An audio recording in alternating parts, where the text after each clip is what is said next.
Welcome to KBcast, the podcast for security executives, interviewing people from around the globe on how organizations can operate smarter and stay safer. Here's Carissa Breen. I caught up with Rainer from Alex Solutions and we discussed data integrity and data security. Rainer spoke at length about how he'd approach data integrity and his processes that companies can look to implement. Rainer provides insight about some of the pitfalls he's seen when it comes to data and how to manage it accordingly. If you're keen to learn more about data integrity and security, then this episode is for you, so please keep listening. So Rainer, welcome. Thank you very much for taking the time today to come onto our podcast.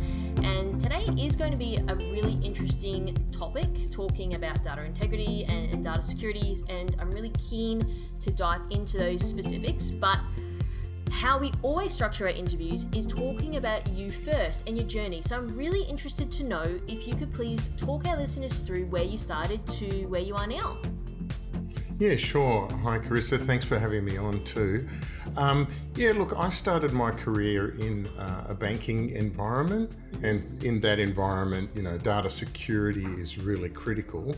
And also there's a heavy reliance on things like data analytics to the business operations, things like operational risk and market exposure and how much capital they've got.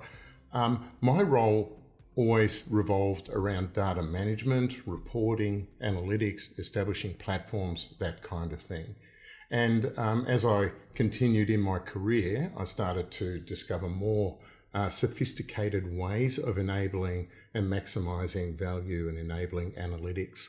In the beginning, there was providing analytics from core systems directly. Then there was the birth of data warehousing and analytical platforms. Mm-hmm. And then later, more advanced data analytic platforms like data lakes as a repository to drive analytical outcomes.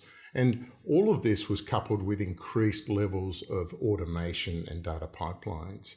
And so I worked for numerous vendors over time, leading data management practices and leading teams until eventually in 2016, I was one of the founding partners of Alex Solutions. And so here we focused on automating that data understanding and extracting that value and taking action on that data. So we're now one of the leading companies in the world in metadata management and data governance. And we've helped our customers to sort of find and understand and protect and ethically use data. And that's an important point about the ethically use. And we do that through automation of data discovery and the whole metadata management lifecycle. And so that includes data governance and enabling things like collaboration and enterprise integration. So the kinds of use cases we're talking about, data discovery for data consumers and data scientists, or, people are trying to modernize their systems and migrate to the cloud, and support that through impact and lineage analysis. And then there's also getting semantic understanding from a business glossary and using organizational terms and policies and controls, and then associating that with technical assets and data assets across the platform. It's interesting because I also started my career historically in banking and specifically data analytics, well, some part of it, yes, in the earlier stage. So I have an appreciation for it. I'm keen to, as you've got quite sort of a lot of experience in the space, I'm really curious to see over your time, what have been sort of the main or the pivotal moments that you've sort of seen in the change of how we've moved across the space in terms of data management? Like, has it been quite a substantial transformation in your experience, or what's your view? That's a really interesting question, and I think I've seen some transformation in how the problem is addressed. Mm-hmm. So if you read business books from 1950s, the challenges have been the same. It's like, how do I optimize my business? How do I use my understanding of my inventory, of my sales, of my operations to make my business more efficient? But the way this has been addressed is different. Like, it used to be, as I say, from core platforms. Then in the 90s, there was data warehousing, and that became a key way to aggregate data, and relational databases were just foundational to that. But now the scale of those systems has reached its limits. And so we're looking at more sort of data lake, unstructured data sources with relational overlays on them, data pipelines and streaming data. So it's a very different landscape that we see. Would you say now, so for example, if you look at even the pandemic, because people have had to sort of rush into doing things because ultimately they didn't have a lot of choice, right? Have you seen quite a significant shift since the pandemic, for example, versus, over the last 10 years, and just in terms of the velocity behind how things have changed quite significantly? That's undoubtedly that's the case. And, organizations that historically would not have had, let's say, a work from home policy or enabled external access to their systems had to rush to open up access through remote access, through VPN networks, opening up, through video channels and things like that, enabling people to continue to operate outside of the typical sort of workspace. And so that's bred a lot more, firstly, software and development to enable those kinds of channels of development, interaction, collaboration, all those things, but also opened up a lot of vulnerabilities for those organizations because, every time you open a door, you're also opening a vulnerability there. Would you say, I agree with you, and would you say that because of the intensity of people having to move quite quickly, would you say that's a concern? It's only a concern if those organizations are bypassing processes. So I think, and there is a risk of that, right? But if in order to respond to the new reality, you're now dropping processes, dropping governance, then that is definitely a concern. So I think at the heart of this, you need to remember what you're dealing with. Sensitive customer data, operational data, commercially sensitive information. All of that is extremely valuable and will cause issues for an organization if it comes into the wrong hands. So dropping those standards, policies, processes, governance would present real issues. Absolutely. Now, just to go a little bit deeper now on the whole data side of things, I want to set the scene first, only because I feel that there's still a lot of confusion around terminology and what those terms mean specifically. So could you perhaps, Raina, explain the difference between data integrity and data security, as I want everyone to know what they mean, each individually, so that we're on the same page, because people still, I believe, interchange the terms a lot. Yeah, and of course, these things are complex, and, people establish real understanding in these fields over many years. But yeah, data integrity is really involved in the validity of data and it accurately representing the business meaning. So we're talking about things like, does the data, are the data values accurate and they represent the real world? Is it up to date? Have the business rules been correctly represented in that data? Is master and reference data being used correctly? Things like, product IDs, industry codes, channel codes, are they all accurate? And finally, is the data up to date and complete? Complete both from an individual record perspective, like when you're looking at a single fact, or in aggregate, when you're looking at a whole, let's say a data set, like a table or something, or an application system, or indeed across the organization. So that's integrity. If we're talking about data security, the lens shifts a little bit. And now we're talking about, is the data appropriately controlled and accessed and used? And so there's three tenets to data security, which are confidentiality, integrity, and availability. So these three sometimes get referred to as the CIA triad, right? So integrity is a component of data security, but now with that CIA, confidentiality is concerned about the protection of confidential and sensitive information and protecting that from unauthorized and unintended disclosure. When we're talking about integrity, we're now talking about ensuring that only the right systems can modify that data so that the data remains consistent and accurate. And that fundamentally increased trust in that data. And then finally, the availability means protecting the systems that operate on that data and making sure that the functionality is available and ensuring that it continues to serve the purpose that's needed for the business. No, I really appreciate you illuminating the difference between those two, because I have heard people still become a little bit confused about that, so I really appreciate the clarity. Just going back a step, on data integrity, so you talked about the validity of the data. Now, I mean, how much do you know about data masking? Because the whole premise really around that is to use accurate data so they can build appropriate applications or systems or whatever it is. But then, of course, it's sensitive, right? So they mask that. What's your viewpoint on that? Yeah. So again, it's about protecting that data from unintended access, and it's also providing access to that data to the extent possible to support business processes. So let me just clarify that a little bit.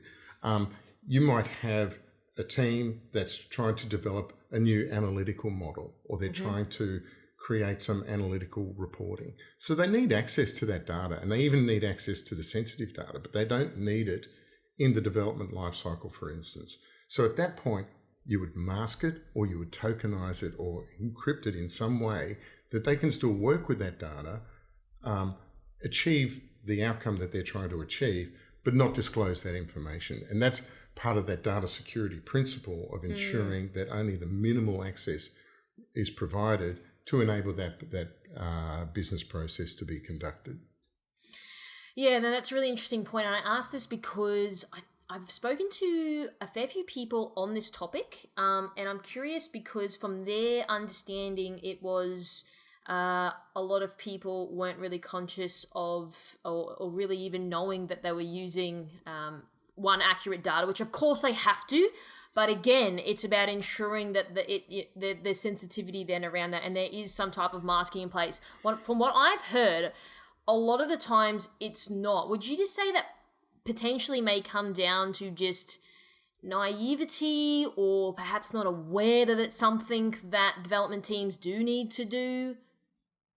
Yeah, I think it's about expediting the process. I feel that most of the time it's felt that the speed at which the business wants to operate, it just doesn't have the patience or tolerance to enforce these sort of proper governance processes. And that's kind of what I was alluding to before, bypassing processes in the name of achieving an outcome like speed to market. But these things represent real exposures. And, you know, it needs to be recognised the exposure isn't always external. The risk could be internal to the organisation, and the organisation has a responsibility to protect customer data from those kinds of exposures as well. No, you're absolutely right. And I think even in my experience, when you're trying to sort of add that governance layer on, development teams find that frustrating because, like you said, they're trying to do things as quickly as possible. And then you're sort of coming in there acting as a security police officer and saying like, no, we've got to do this process. And it could substantially delay their development life cycle, which then, of course, creates frustration internally between different teams, as you're probably well aware of. It sounds like you've been in the room. Yeah, I have.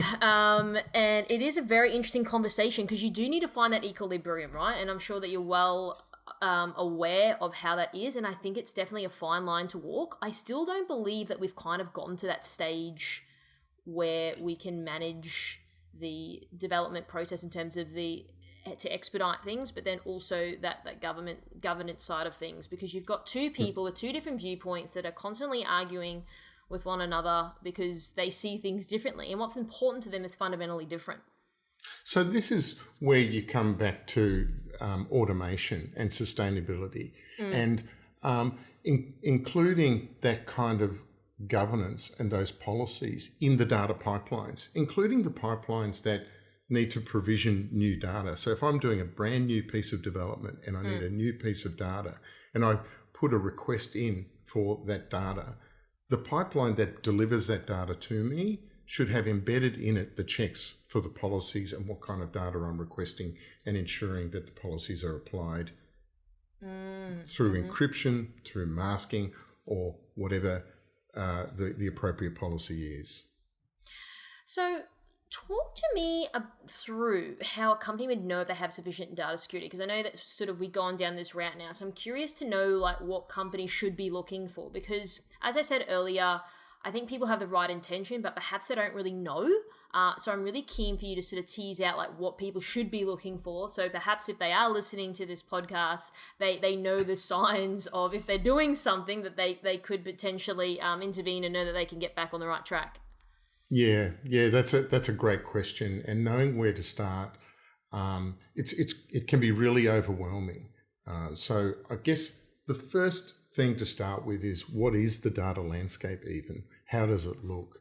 What is it that you're trying to protect, right? So there's tools like Alex that can help to do that and go and discover that data.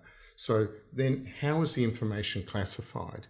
And what kinds of classifications are there, and how should those different classifications be protected?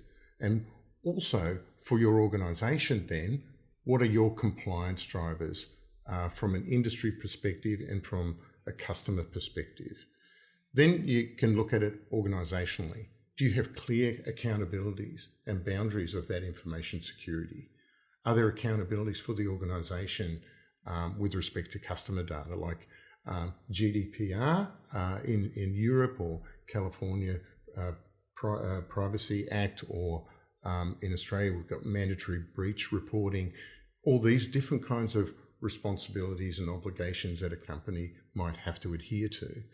And then looking at also the providers for the organisation, are they adhering to those obligations with respect to data that they're hosting and managing on your behalf, right? So to extend your view to that. And then you can look at, if we deep dive this subject a little bit and we really look at what are all the different kinds of data risks, there's things like data availability, removing single points of failure, ensuring that there's redundant systems for hot failover or multi-site or multi-platform strategies, ensuring that the company has a business continuity plan if there are such failures, protecting from external attacks through firewall configuration, proactively upgrading and patching your software and your infrastructure, ensuring that the right authentication mechanisms are in place, and testing all of that with penetration tests and attack simulations and those sorts of things. And I mentioned earlier internal vulnerabilities as well. So ensuring that that's tightly controlled, that minimum access rights are provisioned. Only people with a bona fide need are given access to data. All these kinds of things need to be sort of put in place. When you mentioned before, what is the data landscape? Would you say that organisations in your experience sort of struggle with even answering that very first question? There's absolutely no doubt about it. Most organisations become unintendedly complicated. We often see large corporations with 1 to 200 systems, and it's like we're talking systems. And when you think about each system having hundreds or thousands of data objects and thousands or millions of records, it's just a lot to get your head around. And so that's where automation and sustainability is key. How do you think that sort of comes around? Do you think it's because, depending on the size and the how old the organisation is, it's sort of just, you start off with one thing and then all of a sudden it's just expanded, and there's probably potentially could be some legacy systems in there as well. Do you think it's sort of that they didn't have a clear plan perhaps at the start, and then things just sort of get bolted on and sticky taped on, and all of a sudden we've got 200 systems that we're using, and it's very hard to really understand and have a comprehensive understanding of what all of our data landscape really looks like. Yeah, I mean, 100%. I mean, there's a couple of things, right? Humans are not very patient. We talked about that before, right? So they get a prototype or a pilot done and they go, that's great, I've achieved my objective. And it might not ever mature to replace the legacy system that it was intended to replace. Yeah. Phase one might be all that gets implemented. Also, there's organizational change. People move on. And so the person who was championing a certain initiative might not see it through to conclusion. Yep. So those sorts of things happen.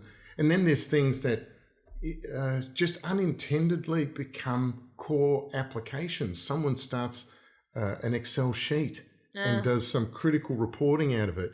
And that reporting ends up being fundamental to business decision making. And before you know it, it's another sort of system that we're depending on. It's all these kinds of dynamics. Plus, I think there's a new normal, and it used to be the dream to, integrate everything into a single enterprise reporting platform, an ERP, and run the entire organization from one standardized integrated platform.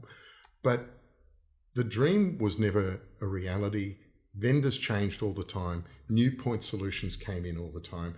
And I think the reality has become that there are point solutions, and integration is the new normal. And so with that integration, by definition, you're going to have a large number and variety of systems in any sort of sophisticated organization.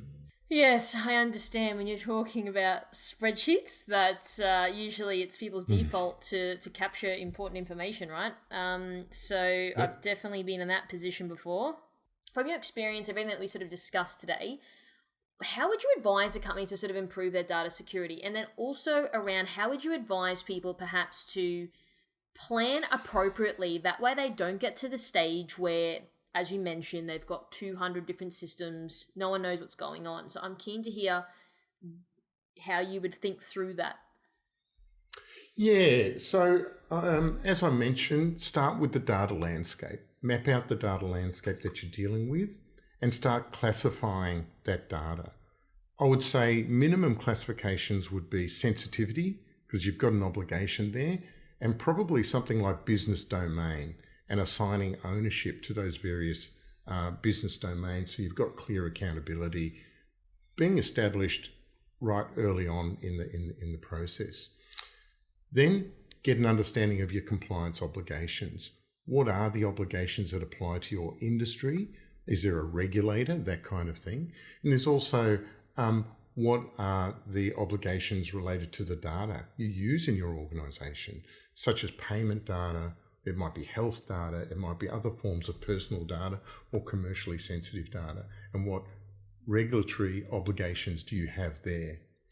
Then I'd move on to things like operational procedures and policies. So get an understanding of how that data should be managed and establish those processes and procedures, who should be accountable for those and introducing them, and where should those accountabilities lie. I'd establish a data office pretty early on to take ownership and oversight over this. And then next, I would have a tool and management approach. So what's the tool you're going to use to manage all this metadata that you're collecting? It needs to be flexible enough that you can incorporate organizational specific properties and classifications so that you can actually manage properly. It needs to handle things like collaboration, workflow, discussions and sharing. It also needs to be able to automate as much of this process as possible.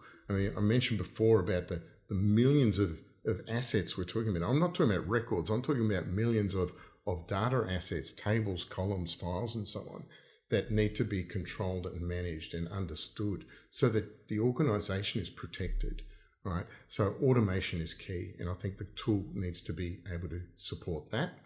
And then finally, there's a governance overlay to ensure that the organisation is going on that journey, that there is a measurable uplift in compliance, in control, in governance, and organisational understanding of that data.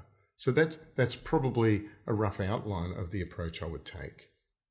Can I also ask you too, Raina, when you said earlier that, and I agree with you, when you've got people in the organisation, perhaps they're championing some system or whatever it may be, and then they leave.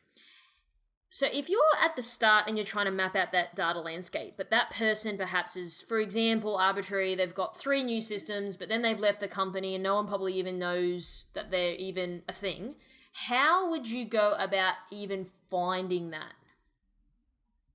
Yeah, so this again is where automation is key, right? Yeah. You don't want to depend on a person cataloging and classifying that information if you can at all help it. So the data office will help so that you've got a clear responsibility organisationally in your organisation structure, and then automation and handing over that automation. If someone leaves, it doesn't go with them. The responsibility for running that automation stays within the organisation, right? And the information itself is not in a person's head. How that information is being classified, how it's being harvested, how it's being described is all systemic. And so we've removed that single point dependency on a person by systemizing it in that way. I guess what I'm hearing from what you're saying as well is got that built-in redundancy, right? Like you don't want to have reliant on one person, or if someone does leave, that you know that you have the capability to ensure you do have a understanding of what you have in terms of your data landscape as well. You never want to be reliant on that, because that then creates a lot of risk. Precisely. The organisation needs to be sustainable in all aspects of this kind of operation. Would you say companies are sort of moving towards that quite rapidly, or I guess it's hard, right? Like it's a hard probably question to answer. It's just more so I'm curious to see if we are moving in the right direction. But again, like how information technology moves is quite quickly, and like you said earlier, because of the pandemic, we've had to move even more significantly. So I'm curious to see, like, do you think we'll ever get to a stage where we've really got it all right, or it's just going to be a constant whack-a-mole sort of approach?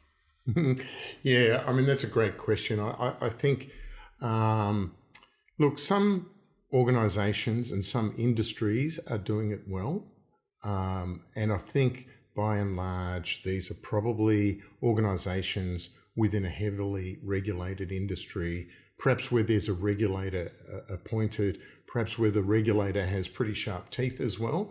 So there's potentially substantial fines involved for breaches, or there can even be sort of, licenses to operate removed or revoked and those kinds of things. Other organisations that might not be doing it so well might be reluctant because of the thought that it would cost too much to comply. Establishing a team, running the project, acquiring the software, setting up the infrastructure, and it might be sort of perceived that that's a little bit too much to take on. But of course, commercially, when comparing the cost of doing those things with the cost of a breach, they're kind of sitting on a ticking time bomb in a way, right? Because, I mean, the consequences can be pretty dire for a breach. There's firstly, as I mentioned, there's hefty fines. In extreme cases, organisations can go out of business. There's obviously that very famous case where, Facebook data was lost by a vendor, Cambridge Analytica, and that organisation doesn't even exist anymore. So, you see examples like that. And also there's things like reputational risk and commercial impacts of that reputational risk. Customers are very aware and concerned about their data being protected. And so organisations need to respect the fact that they're dealing with personal data, health data, payment information that really is deserving of that kind of protection. No, you're absolutely right. And I really appreciate you sharing that, because I think that's something that people need to consider quite inherently. Now, what I'd like to ask you, lastly, is as you know, data is easier to collect nowadays and many decisions are made off the back of data, which I love because it means that we're taking more of a scientific approach rather than an anecdotal approach. But for executives who do listen to this podcast, what would you sort of say to them so they can confidently steer their company in the right direction, but still maintaining data integrity and data security? Yeah, look, I mean, I would say start with establishing a data office. Get that governance and oversight in place and make it a holistic approach to that data office as well. So including things like a lot of the topics we've been talking about today: policies, procedures, data security, data management, data architecture, the reporting and analytics and supporting those capabilities, getting that semantic understanding right, like the business glossary and so on, ensuring master and reference data is used appropriately, and also that quality is managed correctly. So with that in mind, the first step is probably a business case. Establish that business case and get the buy-in and get the commitment from the leadership team, and measure the delivery against that business case as it delivers incrementally over time. And maybe when you're looking at that incremental delivery, start with a key regulatory or compliance obligation, or start with a key data source like a data lake or a data warehouse, which has quite large consumption within an organization, and the organization would greatly benefit from getting that understanding. Because, if you start there, for example, then consumers of that data will have an improved understanding of the value of the data and the respect that it deserves. And that greater knowledge of the data landscape will help with more leveraging of that data for reporting and analytics, and better governance of that data, which will ultimately lead to improved decision making. And all of this is a journey. So it's not just a project, it's a cultural shift in the organization. And so that cultural shift will embed itself in the organization. And so the organization will move to a data-driven culture and more fact-based decision-making with greater efficiency, greater returns on decisions being made, greater confidence in those decisions, and then improved business outcomes ultimately. I love how methodical you are and realistic as well. Like, it is a journey, like it's not going to happen overnight. It's not just something that's a project where it's one and done. So I really appreciate you sharing your insight, sharing your thoughts and sharing your knowledge on this topic that I still feel that people do need a lot more clarity on this as well. So, Raina, I really appreciate your time this morning and you talking to me and my audience, because I believe that you have shared a wealth of knowledge. If people perhaps have a question for you that I didn't ask you today, how can they go about getting in contact with you? Sure, they can email me on my email, rainer.runge, rainer.runge @alexsolutions.com.au, and I'd be happy to field any questions like that. Awesome. Well, thanks again, Raina, and I really appreciate it. Can't wait to chat again soon. Thank you, Carissa. Great to talk today.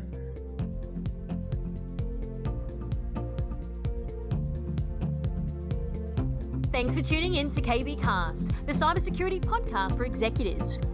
We always value your support and would love it if you could leave us a review or a comment on your platform of choice, iTunes, Stitcher, or Google Play, and that's always appreciated. Till next time.